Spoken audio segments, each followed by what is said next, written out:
So if you're passing, if you're rappelling and you want to pass a knot, you got core shot, it's isolated with a alpine butterfly, but now you have a knot to pass. Or if you tie two ropes together, you're going to have a knot you need to pass. This way is to do it with a cord.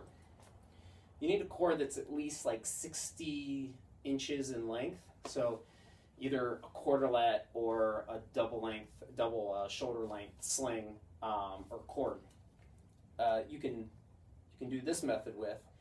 The cord has to be a minimal thickness. I tried doing this with just like a 5mm accessory cord, and it's too small so that when you tie your backup knot, it kinks and you can't release it under weight. So it needs to be at least 6mm, 7mm, the size of a quarterlet in order to work.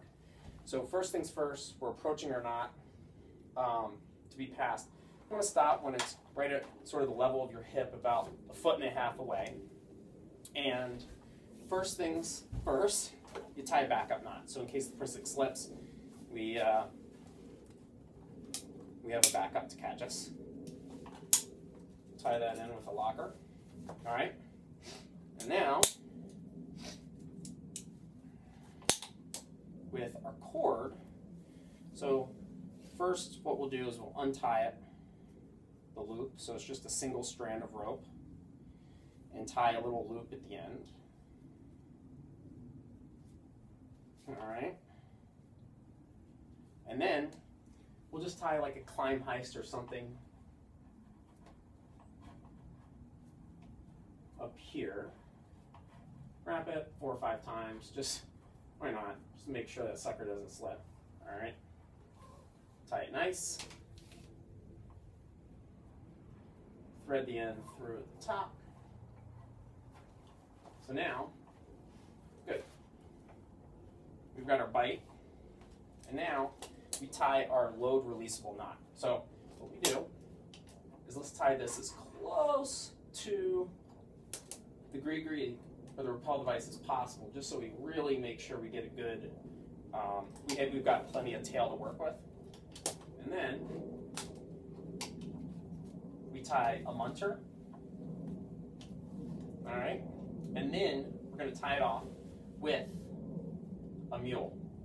Where you do a loop, and then come through with another loop, like this. And then a lot of people do an overhand knot at the end, just to make sure that puppy doesn't slip. I don't know if you really need it. Why not? There, that puppy's not going to slip, okay? So now, we release the gri-gri to then transfer the weight onto the pristic. We're going to make sure the strand of the pristic is on the opposite side of the gri-gri as the handle, so we don't pin the handle as we transfer weight, okay? So here, everything's locked, all right?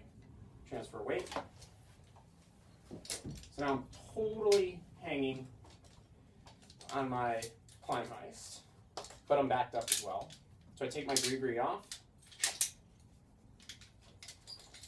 I'm going to put my gri-gri back on underneath the knot to be passed. All right. Put it as close up as possible. And now I'm going to release this, okay? So I'm going to release first the overhand knot. All right. And now the mule. So this loop I'm going to pull, and there's going to be a jolt. All right. I just make sure I don't wet my pants when it happens. All right. And then I lay myself down using the munter, like this, and using the tail. That's why you need enough tail until you transfer weight back onto the gri-gri. There we go. And then the tricky thing is you got to be tall enough to reach up here and retrieve the rope. The cord. There we go. And now you fold this away.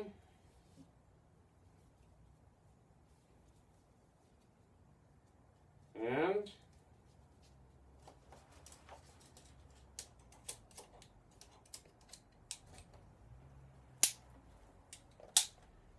undo my backup knot.